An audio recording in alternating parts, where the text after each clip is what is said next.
I don't think I'm going to be ruining anyone's day when I say this, but I am completely sick of the Isekai genre. It's a genre that's existed for a while in the anime-manga medium, and it's pretty hard to escape from them. There are of course exceptions where we get to see some really good ones, but let's be honest, more often than not there are some really bad ones. And while I can just ignore them and go about my day, for the majority of the time they're always just there, like it's calling me like some green goblin entity. Or if not, I'll have some people just come up to my social media and tell me to check it out in the hopes that I go and make a video of it. And almost every time they do, they are very disappointing. What? This manga is about a dude who gets reincarnated into another world and becomes overpowered and gets a harem of the prettiest and baddest women in the universe?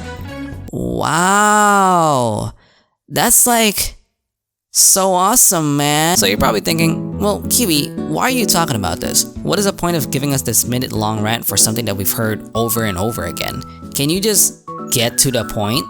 And to that I answer, fuck you. But to answer your question, the reason I am saying all of this is to set up the premise, because recently I found an isekai manga that I genuinely like. Remember when I told you guys that there are exceptions?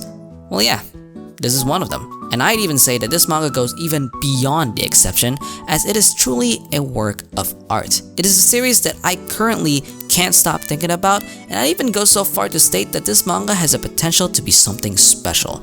The potential to probably be my favorite isekai manga ever. Because unlike your everyday story where the main character gets reincarnated into another world, becomes overpowered, and gets a harem of the prettiest and baddest women in the universe, I'm going to tell you about a manga I am obsessed with called Sono Akuyaku Kizoku, where the story is about a main character who gets reincarnated into another world, becomes overpowered, and gets a harem of the prettiest and baddest women in the universe, who are MILFs. Oh yeah, it's all coming together.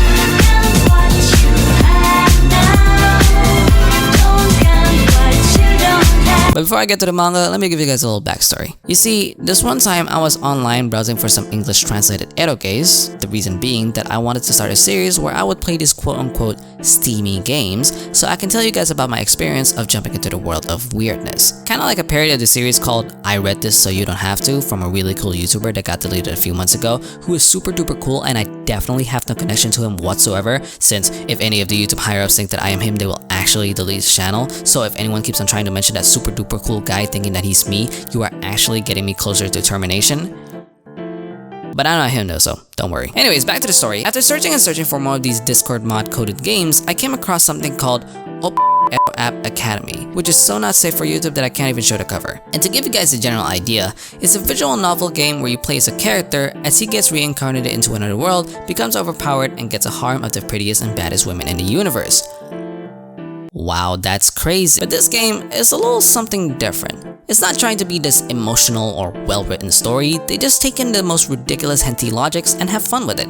And they took it a step further by giving you the option of unlocking scenes of all of the heroines' moms. And I'm sure that it's no surprise to anyone, but they usually have the best scenes. I got these games about a year ago, and to this day, I still do research on them solely for the mothers. And because of it, these are probably my favorite eroges of all time.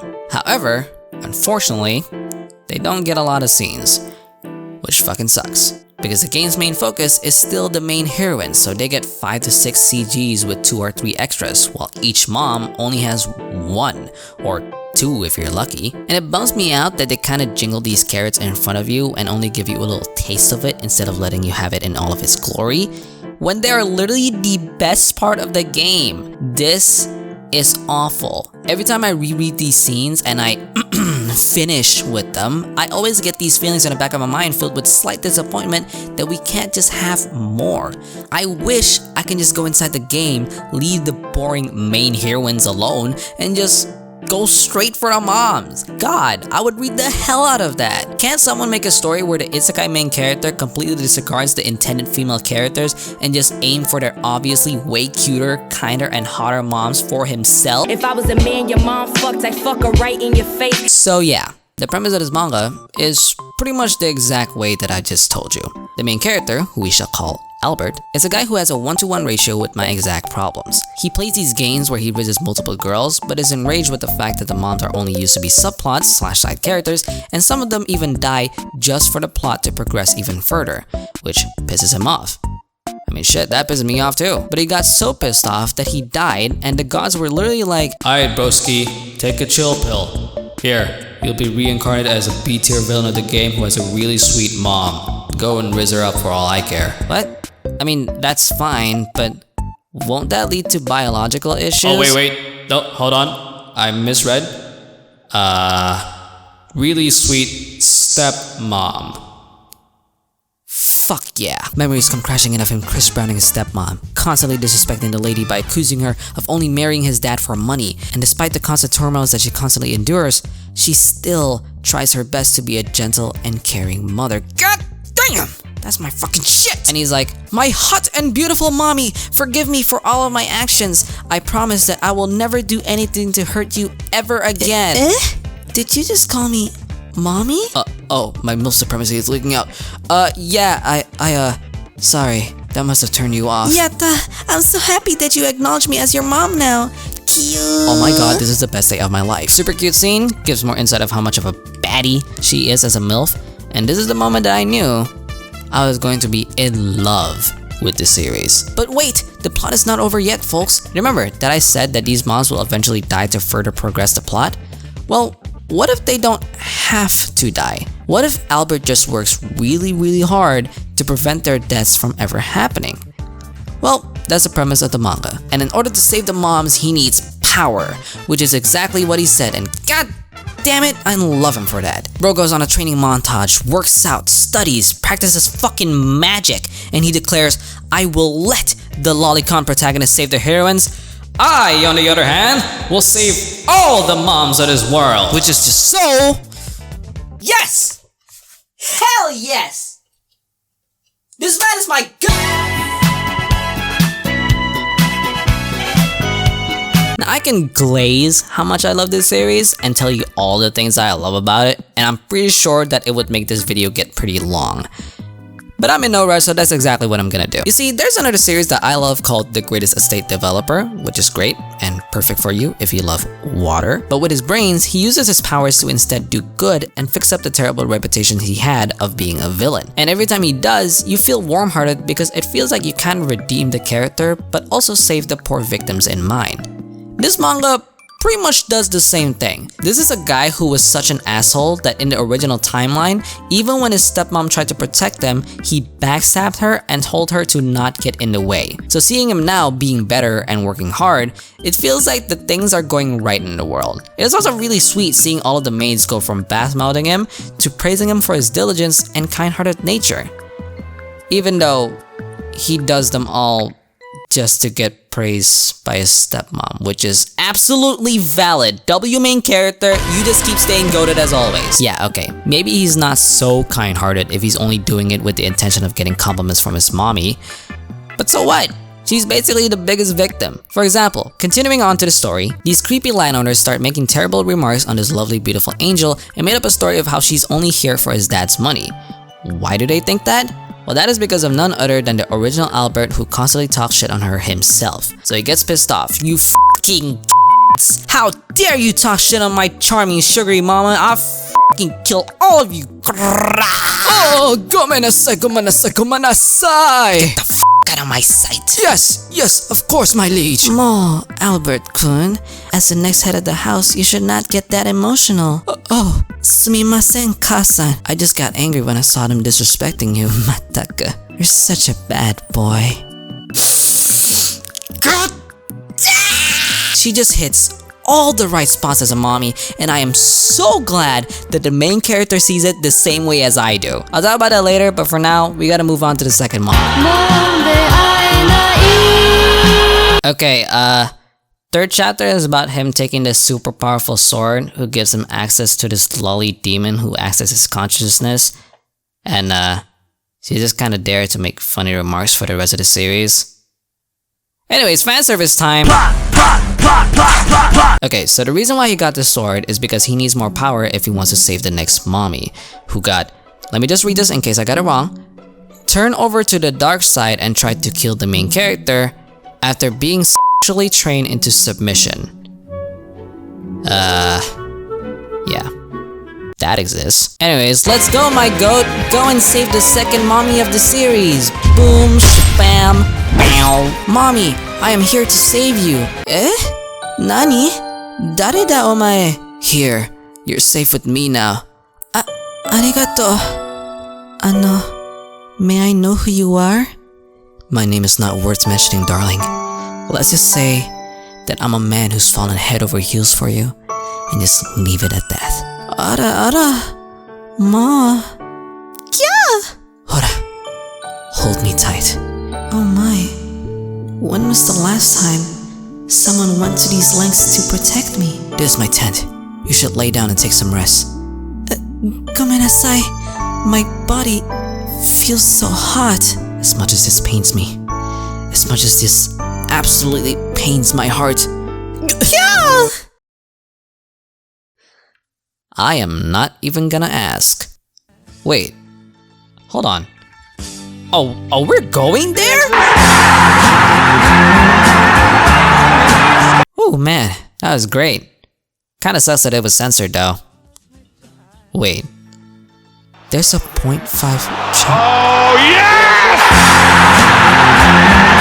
Now I hate ecchis with a passion, but when that ecchi actually has a payoff, that's when I actually fuck with it. Bro, not only did they cross the line by making the main character actually bang the mommy, but the author went out of their way to provide a 0.5 chapter to even show it. That's crazy! You barely even see that with other mangas, but a manga where the heroines are mature, older women?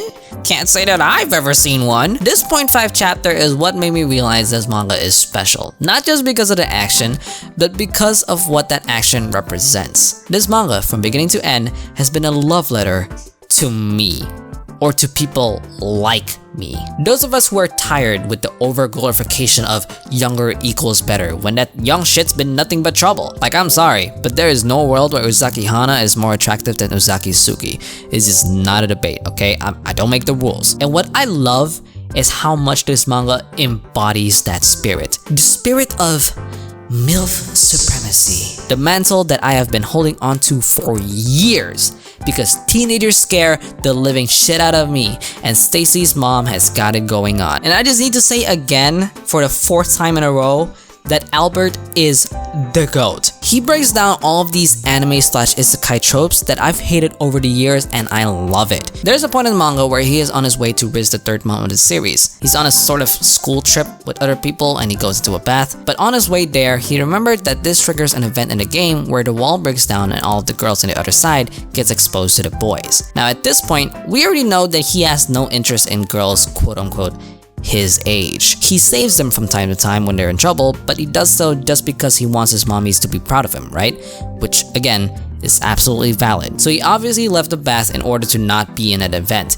But the reason is not only because he isn't interested, but also because, get this, he said he is an adult male with extremely proper common sense and to avoid lollipop at all costs.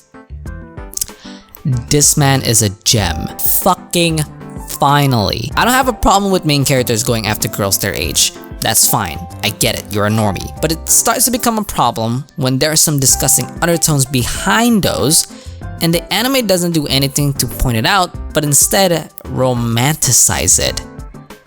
I'm looking at you. And if it's taken me this long to finally find a main character that is this respectable, I'm kinda hoping that this is gonna start a trend with more main characters like this. This guy is so respectable that when he has a chance to get some habanka mankas from his stepmom, that he really likes by the way, he restrained himself because he wants to wait for her to actually give her consent.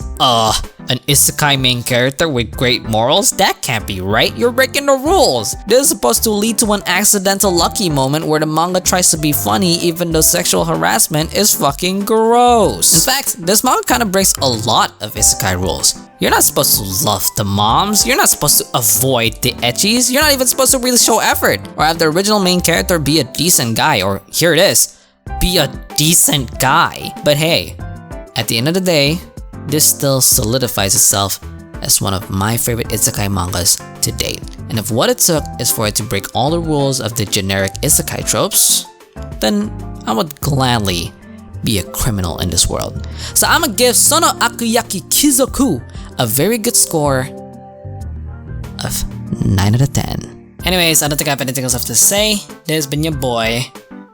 Whoa. Wrong outro. That was weird. That was almost like somebody else was inside of me. Pause. That sounded degenerate as hell. Degenerate? Degen.